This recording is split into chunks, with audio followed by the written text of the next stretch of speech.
cette fois-ci, c'est le réveil. Et après le réveil, le petit déjeuner. Alors le repliage de cette tente est assez simple, hein, donc on enlève les... Voilà. Et puis là ensuite, on baisse. L'option couchette, comme dans les bateaux, plutôt que des couchettes côte à côte, afin de gagner de la place en fait, et d'avoir un véritable, continuer à bénéficier du compartiment camping-car, parce que c'est quand même assez petit, un véhicule comme ça. Et là, on a vraiment l'impression de bénéficier d'une surface plus importante. Alors, on a ce petit point d'eau à l'avant du camping-car. C'est un souvenir hein, du 4x4 qu'on avait avant. À l'époque, on n'avait pas de réserve d'eau. Mais bien entendu, hein, dans le camping-car, on a à peu près 200 litres d'eau pour prendre les douches, pour la toilette, pour la cuisine, etc. Après l'eau, donc l'électricité. Donc là, on voit qu'effectivement, tout l'éclairage est à base de diodes, en fait, hein, des petites lampes qui consomment même pas 1 watt. Toute cette électricité, comme le frigidaire, etc., c'est alimenté par les panneaux solaires qu'on a vus tout à l'heure sur la tente de toit. Et là aussi, on a un indicateur, puisqu'on embarque 3 batteries. Donc on voit bien que la batterie 1, la batterie 2 et la batterie 3 sont en pleine charge.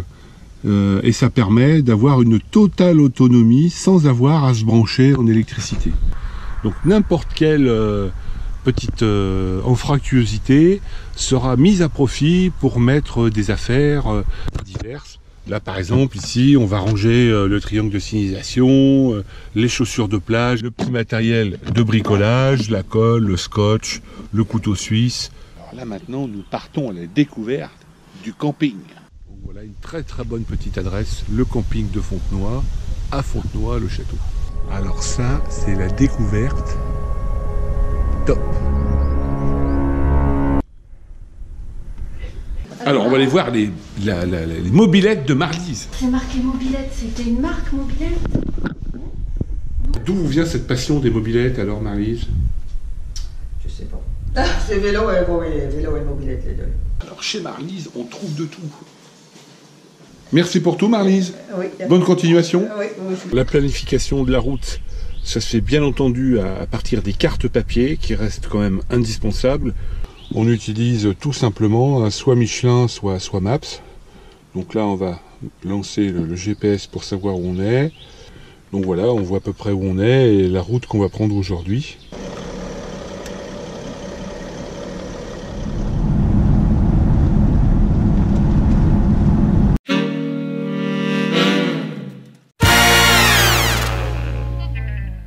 On part découvrir les fameuses chutes du Niagara en Europe, les plus grandes cascades qui peuvent se trouver sur le territoire européen. Alors certes, les billets de train, enfin le train est absolument, j'allais dire, du 21e siècle, mais le prix des billets, c'est exorbitant. C'est-à-dire que là, pour faire 2 stations, une station, on a payé 10 € à 2, donc 5 € chacun le billet.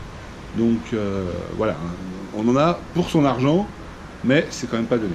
Alors ce qui est intéressant, c'est que dans les gares suisses, si vous avez le temps, eh bien vous allez chez le coiffeur. En fait, il faut appuyer sur un bouton pour signaler que nous sommes sur le quai pour arrêter le train. Donc heureusement qu'il y avait 2 personnes avec nous, parce que je pense que le train nous serait passé sous le nez sans s'arrêter.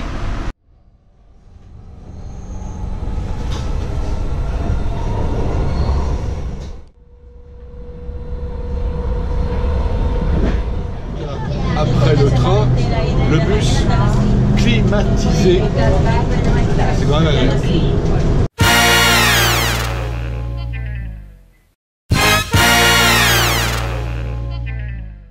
Donc les chutes du Rhin, on a trouvé un camping et nous voilà installés. Alors, le particularisme du Rhin, hein, c'est qu'on voit l'eau, elle est particulièrement claire. Et donc la grande joie des habitants du coin, c'est qu'ils se laissent aller dans l'eau un petit peu plus haut et ils se laissent porter par le courant.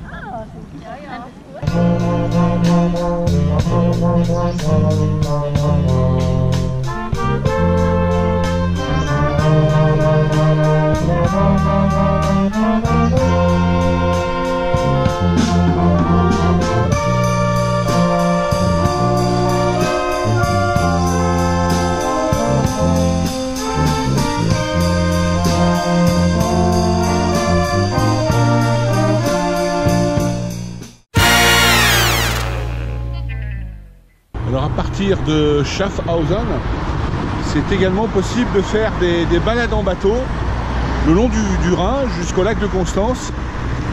C'est ce qu'on va faire en allant prendre le bateau qui est sur la droite. Alors tout le long du Rhin, ce ne sont que des plages et des gens, des Allemands ou des Suisses qui viennent se baigner. Alors je dis les deux parce que la frontière en fait est au milieu du fleuve, une partie du Rhin entre Schaffhausen et Stein am Rhein.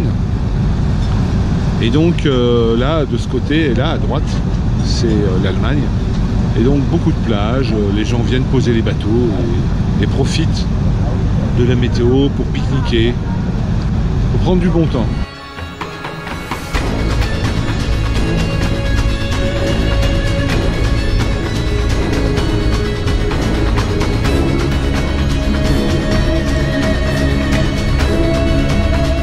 Alors c'est bien le spa de nage Rhin. Naturel, le spa de nage naturel. Enfin là c'est force 10 quand même.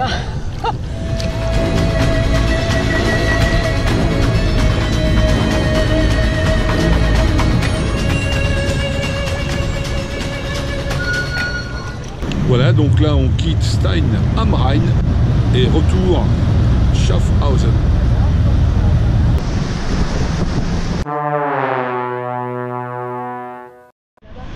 Alors il y a 15 000 ans, il y a eu un gigantesque tremblement de terre et le Rhin a été obligé de changer sa course, son lit, et donc il est arrivé dans une zone de rupture entre du calcaire dur et des cailloux, et ça a donné les chutes. On voit que là quand même le spectacle des chutes est assez impressionnant. Alors on n'est pas au Niagara, on est en Europe, on est même en Suisse.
Sur ce repas se termine notre séjour à Schaffhausen. Donc qualité de vie à la Suisse allemande, au bord du lac, enfin même pas au bord, c'est pas le lac, c'est le Rhin. Rhin qui est accessible à tous. Des petits coins comme ça, il y en a des milliers sur des centaines de kilomètres. Donc on comprend la qualité de vie qu'on peut avoir quand on a accès aussi facilement à la baignade, à la navigation, au loisir de l'eau.